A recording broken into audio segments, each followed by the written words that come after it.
तुम्हारे बॉडी में दो सेंटर हैं डिफिनेशन देने वाले। एक तुम्हारा मन जो है वो तुम्हारे हिसाब से वो कर, जैसे तुम सिगरेट पीते हो मान लो, तो कहेगा नेहरू जी भी पीते थे, थोड़ा सही हो गया क्या, नेहरू जी पीते। ये जो ब्यूटी है तुम्हारे मन की, वो तुम्हारे खिलाफ जाता ही नहीं, तुम्हें और मजबूत करता है वो। कि सिगरेट पीने से कैंसर होता तो पूरे यूरोप के लोगों को हो जाता। फिर तुम्हें लोग एग्जांपल दे देंगे कि यार हमारे बाबा गांव में रहते हैं 400 साल के हैं, बचपन से हुक्का पीते हैं, खांसी भी नहीं आती उनको। ये बात सही है। ये है तुम्हारा मन, वो तुम्हें जो करना होता है ना उसको स्ट्रांग कर दे। जो तुम्हें सोना है तो तुमसे कहेगा कि सुबह जो है 3 बजे ब्रह्म मुहूर्त होता है, तो अभी सो रहे थे, 3 बजे उठेंगे और 3 से 10 रिगरस पढ़ाई करेंगे। मन तुम्हारा एकदम स्ट्रांग कर देता तुमको कि बस पढ़ना है 10 घंटा। फिर तुम सो जाते हो। फिर ये 3 बजे एक बार नॉक करता है तुमको कि भाई साहब आप बोले थे 3 बजे पढ़ने के लिए, बोले आज तो 3 बजे नहीं हो पाएगा। अब ऐसा करेंगे, उठेंगे 8 बजे और 8 से शाम 5 बजे तक।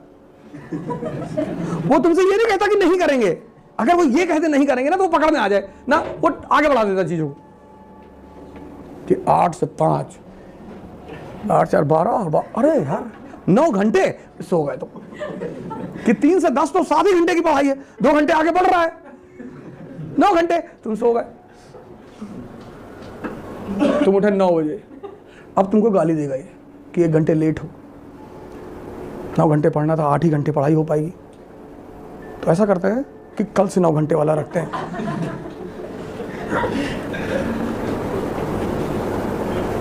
ये पूरी दुनिया इसी झांसे में तो बर्बाद है। और ये मजेदार बात, टच, ये तुम्हारे अंदर बैठा है और तुम्हें देखने नहीं देता। जैसे हम अगर तुम्हें बेवकूफ बनाए तो तुम्हें दिखाई पड़ता है कि भाई साहब मुझे बेवकूफ बना रहे, ये तुम्हारे अंदर ही बैठा है और डेली बनाता है। लेकिन तुम्हें, इसीलिए कबीर ने बहुत बड़ी लाइन कही, बुरा जो देखन में चला। If you turn back in yourself and see yourself, every day you are befooled by yourself. पर ये तुम मान कैसे लो कि हम ही बेवकूफ बना रहे? हाँ, और तुम्हें एक राय देती तुम्हारी कॉन्शियस, जिस पर बात करना ही बेकार है, क्योंकि ना तो तुम कुछ उसके बारे में जानते हो और ना मैं कुछ उसके बारे में जानता हूं। हमें पता है कि बुद्ध कॉन्शियस पे थे, महावीर कॉन्शियस, ये सिर्फ हमें पता है, लेकिन वो चीज क्या है ये हम दोनों को नहीं पता। तो बुद्ध जो है शराब खाने में भी बैठ के प्रवचन कर देंगे, तुम बैठ के पी लेंगे कि आ ही गए हो तो एक ले लो, कि जब अंदर आ ही गए हो, और एक दिन पीने से कुछ नहीं होता। उसमें 4-5 लोग और आ जाएंगे कन्विंस करने वाले कि जन्नत में भी तो बहती है। हाँ, जन्नत में बहती है, भगवान भी तो पीते हैं, 100 रस का पान देवता करते हैं। 4-5 लोग आके बोल देंगे। तो जो हल्का सा सीट पड़ा था तुम्हारे अंदर की, एक बियर पी हिले, वो मजबूत हो गया। तुमने कहा 4 पैक स्कॉच ही लिया। लेकिन बुद्ध का इनर कांस्टेंट इतना स्ट्रांग है कि वो बंदा बियर बार में भी बैठेगा तो प्रवचन ही करेगा, उसको कोई नहीं समझा सकता। वो पता नहीं किस लेवल पे बैठा है वो आदमी, उसके लिए जगह इंपॉर्टेंस ही नहीं रखती। वो वैश्यालय में भी जाएगा तो वैश्याएं बैठकर उसको सुनेंगी। हम कहते हैं ना संत वैश्यालय में नहीं जा सकता, वो कहीं भी जा सकता है, हम नहीं जा सकते क्योंकि हम कमजोर हैं अंदर से। टीजीएम का जो चपरासी उसकी पर डे की इनकम है 20,000 रुपए, 25,000, उतना जज साहब नहीं कमाते होंगे। जिसको भी फाइल लगवानी वो आ जाएगा सुबह अर्ली इन द मॉर्निंग, 1,000 रुपए भाड़ा दे कि पाटिल साहब फाइल लास्ट में 2 बजे, हाँ ठीक है, जला दे फाइल। अरे नहीं जलाओ मत।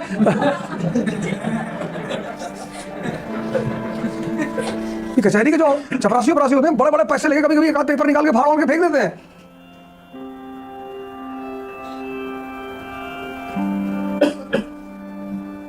अगर तुम इनसे वो एक्स्ट्रा इनकम छीन लो, फिर देखो इनका सिपाही बनने का क्या फायदा, कोई फायदा नहीं। लेकिन सड़क पे खड़े मुंबई पूरा हाईवे पे जो ट्रक जा रहा है, भले AK-47 लदी हो, क्या फर्क पड़ता है, 500 रुपये लिया जेब में रख ली, 500 ट्रक निकल गई, 500 ट्रक ने 500 रुपया दिया, रात भर में 2.5 लाख रुपए लेके घर चले। सैलरी कितनी? 15,000। पर डे इनकम कितनी?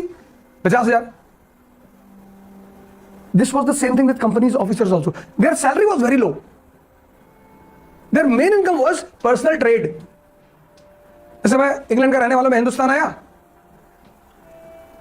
महाराष्ट्र आया, बैंगलोर आया, 4 किलो सिनेमन लेके चला गया, काली मिर्च लेके चला गया, वहां मैंने ज्यादा पैसा कमा लिया, वहां से 4 बोतल स्कॉच लेके चले आए, यहां बेच दिया। पहले जब इंडिया के लड़के यूक्रेन वगैरह पढ़ने आते थे रशिया, तो Indian leather has a very good market in west. वहां ठंडक बहुत पड़ती है यूरोप में, तो पालिका वजह से 4-5 जैकेट लेदर की लेके चले जाते थे, 4-4 हजार की जैकेट 20-20 हजार में बेचा है, दोनों तरफ किराया निकला है।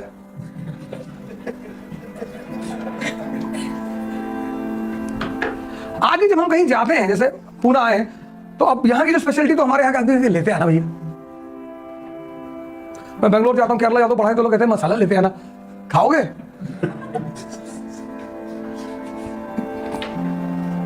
वहां बड़ा सस्ता मिलता होगा, फ्री में मिलता है।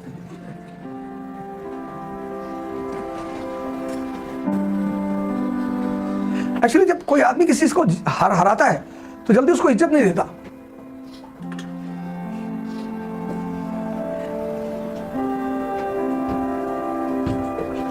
अगर अभी प्रधानमंत्री से आप मिलने जाएं, डीएम से मिलने जाएं और सीएम से मिलने जाएं, और वो आपको बगल बिठा ले अपने और कंधे पे हाथ रख दे आपके, कि अरे नहीं पाटिल साहब चाय पीजिए, तो ये जो समाज में उठने की आकांक्षा ये खत्म हो जाए।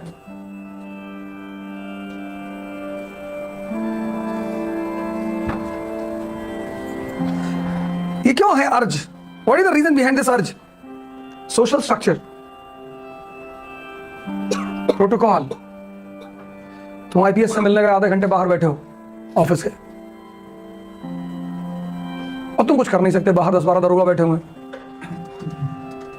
फिर तुम अंदर गए, फिर वो तुम्हारी तरफ देख नहीं रहा है, नीचे कुछ लिख रहा है ऐसे ही कि एक लड़की थी दीवानी सी, उस लड़की में कुछ लिख रहा है, वो पता नहीं क्या लिख रहा है, और फिर वो लिखते लिखते ही पूछ रहा है, मिस्टर पाटिल जी साहब, बोलो। अब कोई तुम्हें एंटरटेन करे तो बोलने की हिम्मत भी पैदा हो। ये सब वो जानबूझ के करते हैं, तुमको स्पेस नहीं देते कि तुम खुल के बोल लो। और अगर तुम खुल के बोलना शुरू कर दो कि देखो साहब लिखना बंद करो, पहले जो कहना है उसको सुनो, नहीं तो मैं बाहर बैठूं 10 मिनट, तब वो बंदा लोड लेगा तुम्हारा, तो तू 10 लाठी मरवा देगा। और अगर तुम वाकई में हैसियत वाले हो तो दोस्ती कर लेगा। ये जो उठने की तमन्ना है, ये क्यों तैयारी हो रही है? कहीं ना कहीं समाज से परेशान लोग हैं सब।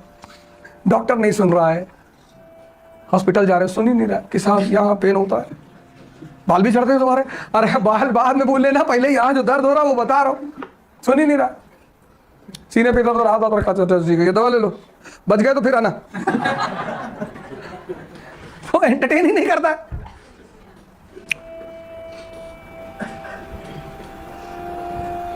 बच्चे के स्कूल का एडमिशन कराने के लिए वो प्रिंसिपल एंटरटेन ही नहीं करती। साहब दिल्ली से ट्रांसफर होकर आए साहब, एसबीआई में काम करते हैं, बच्चे हैं 2 छोटे-छोटे। हाँ तो अभी तो सीट नहीं है, आप जुलाई में आना। तुम जुलाई में पहुंचे, अरे आप जून में आना चाहिए था आपको। अरे मैडम आप ही ने तो कहा था जुलाई में आना। नहीं नहीं, मैं तब भी, आपका तो ड्यूटी है हर महीने आके पता करते रहना। जून में 2 सीटें थी, वो फिर हमने वो भर दिया। फिर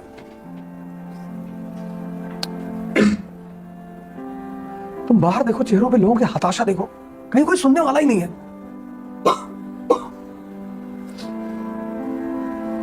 कहने के लिए सरकारी हॉस्पिटल है, सरकारी स्कूल है, कोई सुनता है? पान वाला नहीं सुनता कायदे से। तुम क्या खड़ा हो गया, पान लगा दो भैया, चूना खाते हो? हाँ जी। तंबाकू डाल दे? अबे जहर डाल दे उसमें, तंबाकू तंबाकू बार बार पूछ रहा है। और फॉर्च्यूनर 4-5 लोग गन लेके उतरे, तुरंत तो कहता ला रहे भैया, पान लगा के ला रहे। तो मिडिल क्लास में एक अर्ज पैदा होती है कि जानवर की तरह नहीं जीना है। इस क्लास में किसी के फादर मेंबर ऑफ पार्लियामेंट है? नहीं। थे रे दादा? चलो एक आदमी, बाकी सब चाह रहे।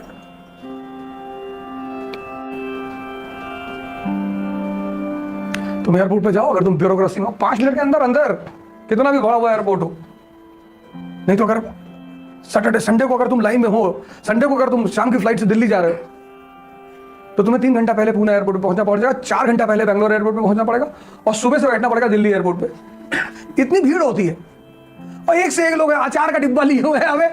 तो CISF वाला कह रहा अचार अंदर नहीं जाएगा, अम्मा दी अचार जो है नहीं जाएगा, वे अचार का डिब्बा अंदर फेंक दे, वहां पे ले आ गया अचार। मैं अचार हमारा फेंकवा रहे, दे दे CISF वाले को, दे दे, खा लेगा। भाई साहब बेल्ट भी उतार दे, वो CISF वाला गुस्से में आता है कि बेल्ट में पैंट उतार लेंगे तो नंगा कहेगा, इधर आ जा। इतनी मोटी मोटी हील का जूता पहन रखा है, वो पहुंच गया वहां, ये जूता गया या जूता उतार गया। भाई सबसे एरिस्टोक्रेटिक ट्रैवल किसको माना जाता है? प्लेन को, हैं? पर अब तुम भीड़ देखो, रेलवे से ज्यादा भीड़ है प्लेन में। दिल्ली एयरपोर्ट और बहुत बड़ी मुसीबत है। लेकिन अगर तुम ब्यूरोक्रेट हो, VIP एंट्री, बैग स्कैनिंग हो जाएगा, एक आदमी तुम्हें बाहर लेने आएगा, VVIP लाउंज में तुम बैठे हो, 5 मिनट के अंदर अंदर पायलट खड़ा हुआ कि सर उड़ाएंगे? नहीं तुम्हें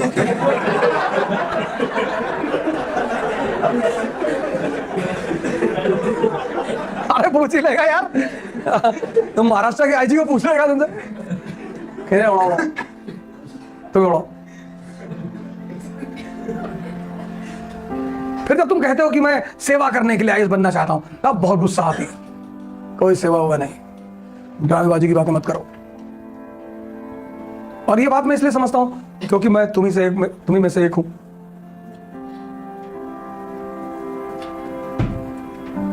मेरे घर में कोई मेंबर ऑफ पार्लियामेंट नहीं था, मेरे फादर IAS नहीं थे, लेकिन मैं पढ़ा हूं लोगों के साथ, तो मैंने वो सब चीजें देखी शुरू से। तो जब मुझसे कोई कहता था SSC की तैयारी कर लो, तो मेरा मन करता जूता निकाल के 500 जूता मारे कि भीख ना मांग ले बे। सबसे बढ़िया प्रोफेशन है बैगिंग। जब मन किया कटोरा उठा चौराहे खड़ा है 2 घंटा, भैया भैया दे दे, तेरे बच्चे बने रहे, तो कोई ना कोई तो दे ही देगा उठा के। मुसलमान से अल्लाह के नाम पे मांग लिया, हिंदू से शिरडी के नाम पर, दलित से अम्बेडकर के नाम पे मांग लिया कि अम्बेडकर का नाम हमारा है, वो 500-600 रुपये निकाल के दे दिया, ले जा। दलित ज्यादा इस वक्त एंथुसियास्टिक है, जय भीम जय भीम जय भीम, दे दिया, ये मेरी मोटरसाइकिल ले जा जी, ठीक है। नौकरी क्यों करे किसी के लिए? जब वैसे ही रहना है तो यह था कि नौकरी नहीं करनी, एक ही करनी थी, वो मिली नहीं, तो ये नौकरी सही थी। 5 साल नौकरी करेंगे, 1,000 करोड़ कमा लेंगे, फिर इलेक्शन लड़ेंगे, पकड़ गए तो पाकिस्तान भाग जाएंगे। सब कुछ क्लियर था, कोई मतलब डाउट ही नहीं था, कोई डिलेमा ही नहीं था। पाकिस्तान भाग जाएंगे, वहां से कर आएंगे सब, ईंट से ईंट बजा देंगे हिंदुस्तान। मुसलमान इमोशनल है, खूब वोट देता मुझे, जम जाओगे मैं वहां की पार्लियामेंट में बैठता। जैसे तारिक फतेह को यहाँ इज्जत मिलती है, ऐसे मुझे वहां मिलती। इमरान खान साहब अपने बगल में बैठा देगी, हाँ ओझा जी क्या कह रहे थे आप?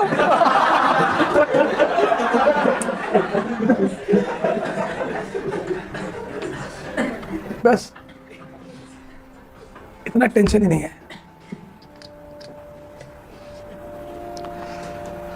लेकिन तुम इस बात के लिए तैयार नहीं हो कि राजा बनना है तो 1 साल मरना पड़ेगा। वो मरने के लिए तुम तैयार नहीं हो यार, उसके लिए तैयार होना पड़ेगा, कोई ऑप्शन नहीं है।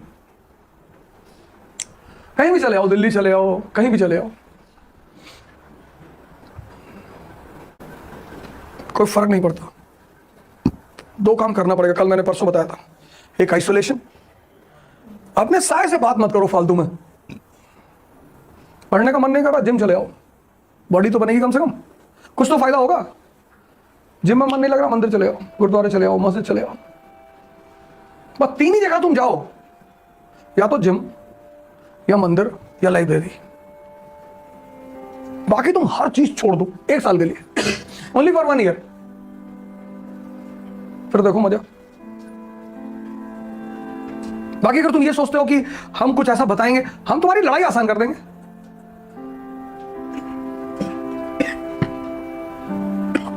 लड़ोगे तो तुम ही, गोली तो तुम ही चलाओगे।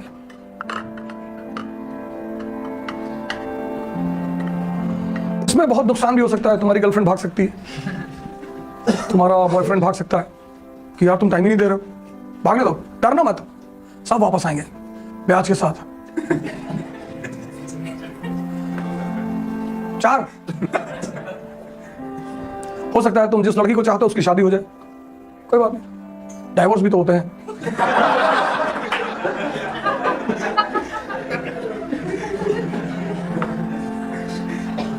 अरे यार एग्जाम्पल्स हैं हिस्ट्री में, तुम्हें कहीं दिमाग नहीं लगाना है, लगाना ही नहीं, जो हो रहा होने दो। NCERT Hindu, NCERT Hindu, gym, सस्ता खाना खाओ, चना ले लो, दलिया ले लो, खाने पे ज्यादा वो मत करो, दलिया ले लो, बड़ी जबरदस्त चीज है। एक टाइम रॉ, एक टाइम कुक्ड।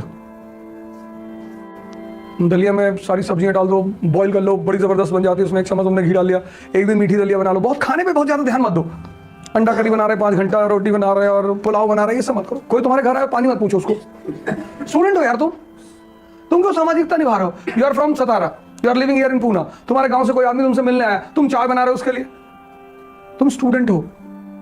सन्यासी, किसी सन्यासी मिलने जाते हो तो तुम्हारे लिए मिठाई उठाई लाता नहीं, वो सन्यासी है, वो तुम्हें क्यों एंटरटेन करेगा फालतू में? तुम ये सब काम नहीं करोगे। कट ऑफ मतलब कट ऑफ।